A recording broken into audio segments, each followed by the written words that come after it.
All right. Hey there, Jim. Are you connected to the WebEx? All right. Perfect. I just wanted to thank you again for choosing Muller Wealth Management. I'm really excited to dive into this plan and kind of explain how we're going to help you out in retirement. All right. So if you're going to go ahead and follow me here, this first page is the cover letter. Just once again, me thanking you for your patronage, and I'm excited to help you get to your retirement. All right, page 2 here is going to be the table of contents. We'll have all the pages on this plan listed out, where you can find what information and exactly how it's spelled out for you. All right, so the disclaimer. Here are all the disclaimers that we here at Muller Wealth Management are doing. So for example, our asset allocation, like, we aren't guaranteeing anything.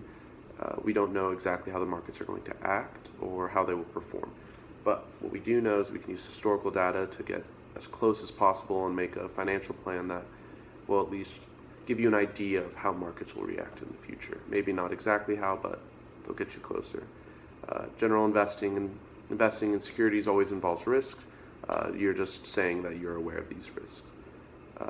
This is an illustration. It's for illustrative purposes only. It's not trying to show anything that will actually happen. There are no guarantees in this financial plan. Once again, it is simply a possibility, and it's the best way to help you get there. This has been completed in a timely manner by Muller Wealth Management, and it has been reviewed by both you and I. That's what we're doing right now.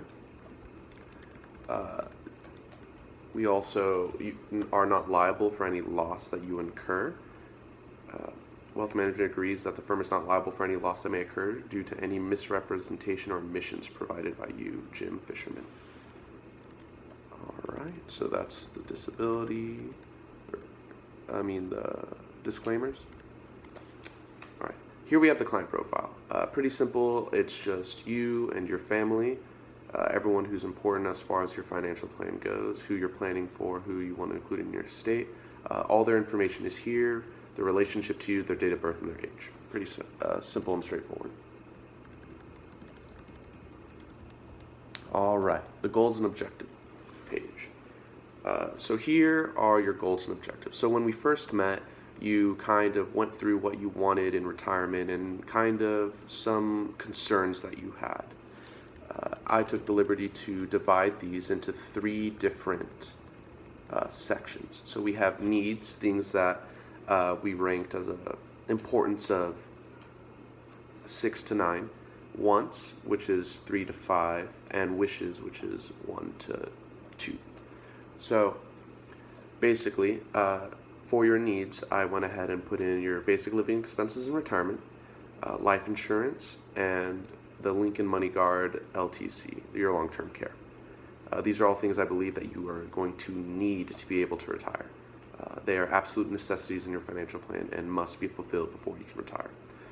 Wants. So these are things that you want very strongly, but they're not necessarily required for you to retire. For example, your wedding, college payments for Ronnie, Sophia, Danny, and higher education for Jimmy, your charitable contributions, and the support of your parents as they grow older.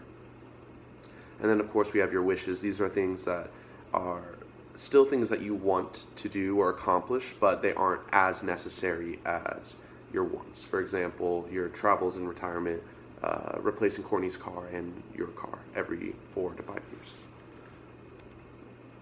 All right. Now on to the assumptions for this plan. So on this page, I went ahead and put out a lot of different assumptions that I had to take into account to kind of show you the possible returns for this plan.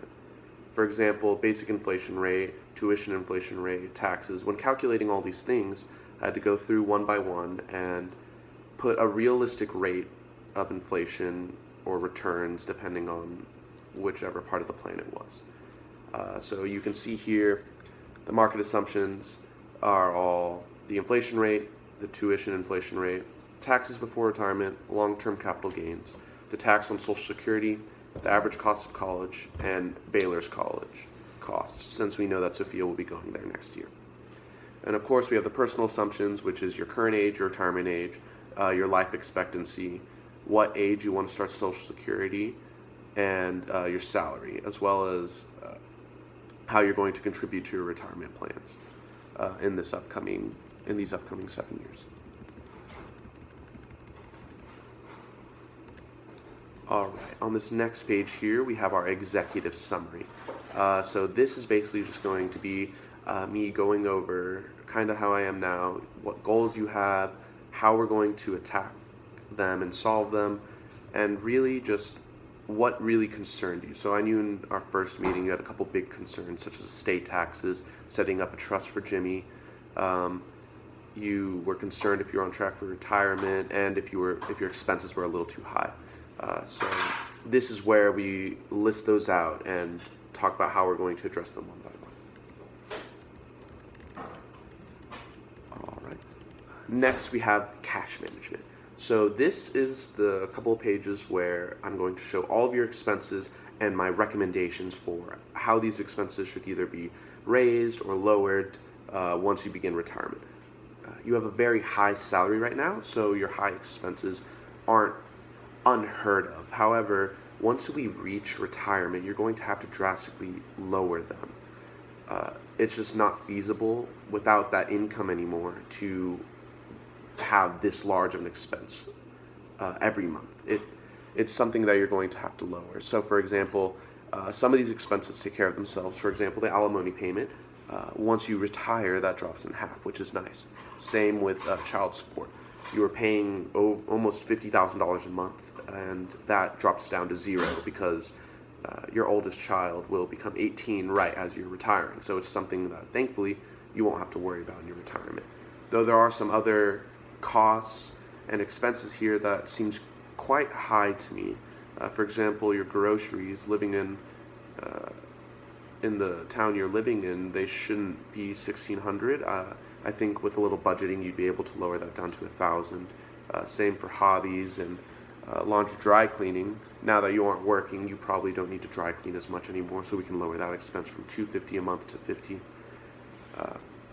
Going through here, vacation and travel, that's been adjusted to the $40,000 you desired once you hit retirement from the $3,500 you currently have. $3,500 a month to $40,000 annually, which comes out to $3,333. You will see some expenses here that you didn't have before. For example, you didn't have a life insurance policy before, long-term care, an umbrella liability policy, autos, homeowner insurance. You previously didn't have any of these. I went ahead and added them into your expense ratio as a recommendation for your retirement, as these are expenses that I very much believe that you need. You do not have as much insurance as I think your risk tolerance says you should. So adding these expenses on is paramount to your retirement. Other than that, a couple other just slight alterations here and there. Lawn care down in half. I looked up average rates in your area, and I feel like you can get a much better deal than $600 a month. Same here with, I believe it was furniture costs and repairs and maintenance on your car. You'll be driving a lot less once you start retirement, as you won't have a job to drive to every day, and you'll need less repairs and maintenance there. So those are the explanations for those lowering and increases in expenses. So if we go ahead and you follow me here. So after that, I have your current income and your current assets.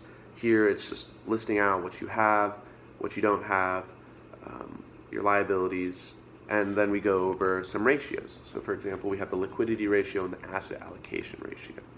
If you're not familiar with these ratios are kind of here to show how you would handle short-term liabilities, basically. A high liquidity ratio means you have a lot of liquid assets, which means in the case of an emergency or something bad happens where you need liquid assets to combat whatever bad happened, the liquidity ratio shows you. So right now you have a 4.54 liquidity ratio. That's very good for, it basically means you have 4.5 months worth of liquid assets, which average, like usually we shoot for 2.5, so 4.5 is very good. We could even possibly move some of those liquid assets into more investment options. You don't need to have so much of your assets be liquid. as far as asset allocation, you're a little low. So we have it at 12.05%, when usually the benchmark's around 15%. So the way to combat this would be to actually add a little bit more liquid assets to your net worth, or just to be prepared. All right. Overall, I think you're pretty set for retirement. If you do take those budget concerns seriously and do move your budget kind of to what I've recommended, I see no issue in you retiring on time at age 60. All right, education. So I knew this one was very important to you. So at the top, I went ahead and listed all of the people you want to pay their expenses for. So of course we have Danny Cox, Ronnie Cox, Sophia, and Jimmy Fisherman. When it comes to Danny and Ronnie, I figured, as you told me in our first meeting, that you wanted to do one large lump sum, just pay for their college expenses. I recommend a 529 plan for that. There's no limit on the amount you can contribute to the plan, there's no limit on what you can contribute, which is great. Just be aware that when you do start taking funds out, there are limits. You can only do the amount that are their qualified education expenses. So you can't take out, so if their tuition was $30,000, you can't take out more than $30,000 without incurring some penalties. So just be aware of that when you're placing money into this fund. Same with Jimmy Fisherman. I would recommend a 529 plan for him, since they can be used for any higher education. It doesn't have to be a college. For Sophia Fisherman, my recommendation is you just pay out of pocket for her college. There isn't quite enough time to save anything since she's starting so soon. There's no reason to open an account that you're instantly going to take the funds out. So for her, I would just budget that into your yearly expenses for the next 4 years. Moving on from education. And then of course at the bottom I have some recommendations for which 529 plans to do. A sync fund showing the amount that you're going to have to put in for Ronnie and the other Cox children to get their education done. All right. So now we're here at risk management. So what exactly is risk management? It's basically taking all of the risks within a plan and addressing them one by one. You filled out a risk survey, basically, where you told me how you felt about investing certain ways, or how much you hate certain scenarios in the market. With this, I was able to develop a risk tolerance ratio, basically. From what you gave me, you are a little adverse to risk, but not significantly so. You are okay with investing your funds, but you very much want to protect your assets, and I very much understand. You're very close to retirement. Now is not the time to be aggressive in your investments. First, though, we need to talk about insurance. Currently, as far as I could see, you do not have enough insurance.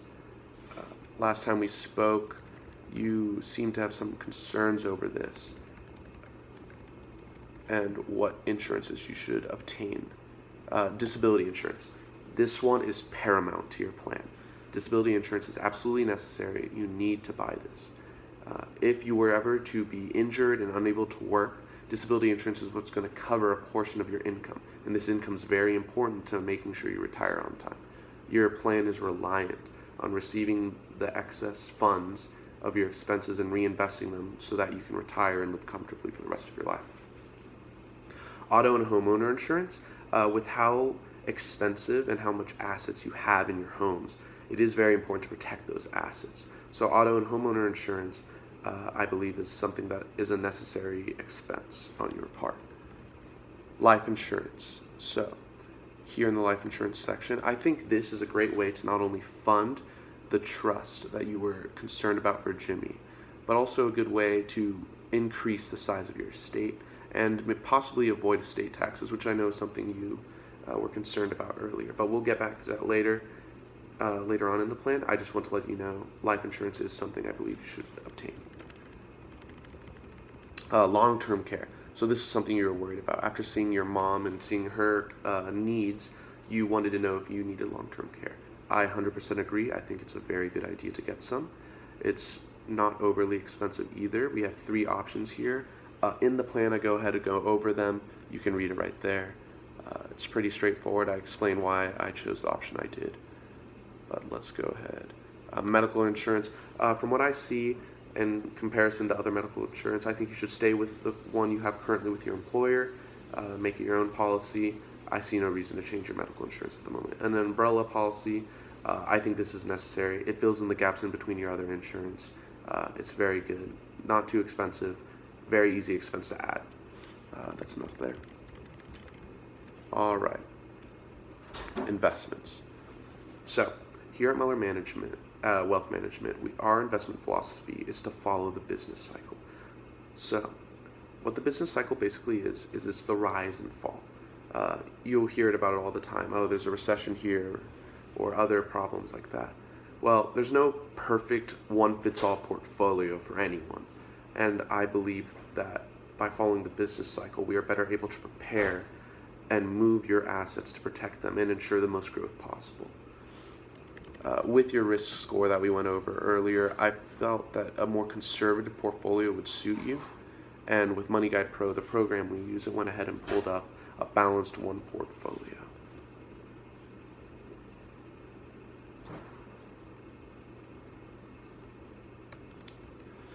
After reviewing all the assets you currently have, I believe that an asset reallocation is in order. For your brokerage account, in here I kind of go over why I think you should sell all, basically your full brokerage account, and reinvest it into one that I've provided for you. This is mostly because a lot of the losses that you've experienced in some of the accounts will cover for the gains in those other accounts. So you can actually sell the large majority of your brokerage account without any tax consequences and reinvest it into something more fit for your scenario. As far as your qualified plans, I think those should be reallocated as well into the balanced one portfolio. A more conservative approach. You have a lot of equity right now, which can be kind of trying, especially since we're due for a recession.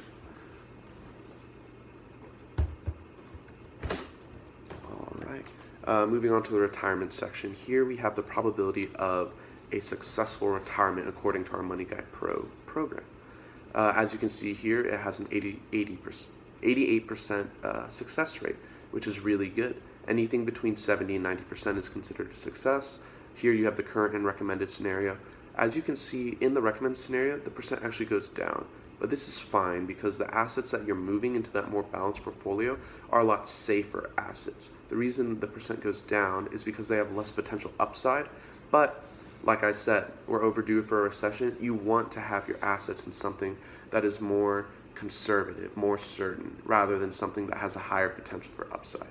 Of course, 70% is still a great ratio. It's still in the good zone. I see no issues here. As far as Social Security and funding for your retirement, the basic idea is we're going to wait till age 67 so you get full Social Security benefits for your retirement. And on top of that, once those kick into effect, you're going to start drawing from your investment accounts once you retire. With the amount and size of your investment accounts, you should have no issue waiting those 7 years to activate the Social Security, and then it'll come in and pick up the slack from there on. Tax consequences. So when it comes to your tax situation, there are a couple things I need to address. You are currently in the highest tax bracket, which there isn't too much you can do about it. Your marginal tax rate is 39.9%. The good thing is that once you retire, you are going to have significantly less income. Of course, you will be drawing from those accounts, but you may be able to be in a lower tax bracket if your income for the year comes out to be less than $500,000. As far as education funding goes, there are no tax consequences associated with funding a 529 plan. Just do be aware that they do come out tax-free as long as it's within the qualified education expenses. If you try to withdraw more, you will face a 10% penalty plus some other taxes on top of that, so just be aware of that. As I went over before, the investment tax, the losses and gains, they cancel each other out for the most part. You'll have a very small tax consequence when it comes to there. And even that, I do think it's worth moving those assets into the portfolio. I recommend it to you, as it will guarantee the gains you need to retire. All right, so for estate planning, this is a large concern that you had. You were very worried about if you would be able to pass on your estate to your heirs and if you would be subject to estate tax, and also the trust that you want to set up for Jimmy so that way he doesn't have to worry about anything else once you're gone. Thankfully, I have the plan. It's right here. The state tax exemption rate is 11.4 million. Your estate's going to come out to be 11.8 million, so just slightly above that. The good thing in that is I have two trust recommendations for you. You can either do an irrevocable trust or a life insurance trust. With the life insurance trust, you can use that life insurance policy that I recommended you get and transfer it into the trust on your death. This will remove those assets from your estate, and you won't be subject to the estate tax anymore since you'll be below that exemption amount. I think this is probably your best shot, but I urge you to go speak to an attorney to make sure it's the best fit for you and Jimmy.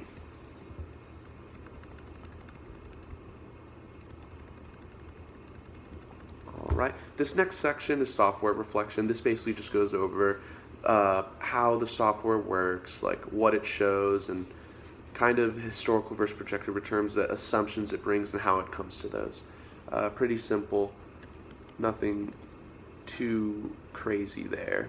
For plan of action, just all the important parts of how we're going to fund your plan and kind of time frames within that I want you to complete these.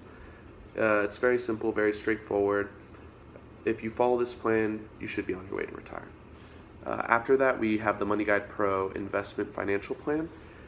Like I said in the software reflection, it explains everything in there. You can go through the plan, see where we got this data. Thank you so much for meeting with me, Jim. I hope we can help each other out in the coming years, and hope you have a great retirement. Thank you.